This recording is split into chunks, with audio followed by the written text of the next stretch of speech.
గురు పౌర్ణమి రోజున వేదవ్యాసుడు పుట్టాడని మీలో ఎంత మందికి తెలుసు? చాలా మంది గురు పౌర్ణమి రోజున సాయిబాబా గుడికి వెళ్లి పూజలు చేస్తారు.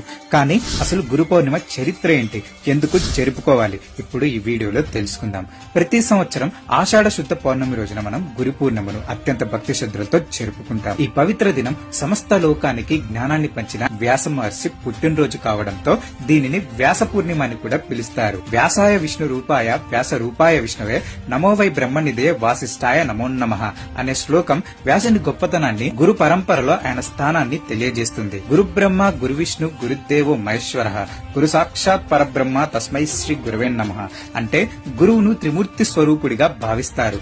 బ్రహ్మలా మనలో జ్ఞానాన్ని పుట్టించి, విష్ణువుల ఆ జ్ఞానాన్ని రక్షించి, శివుళ్ల అజ్ఞానాన్ని తొలగించి, మానవతా విలువలు మరియు సద్గుణ సంపన్నతను ఎలా పొందాలో నేర్పేవాడే గురువు.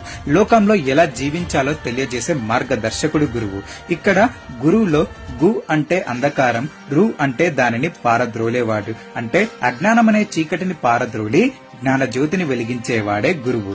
జ్ఞానాన్ని కోరుకునే వాళ్ళు ఈ రోజు తమ గురువులను, పెద్దలను గుర్తు చేసుకుని వాళ్లకు కృతజ్ఞతలు చెబుతారు.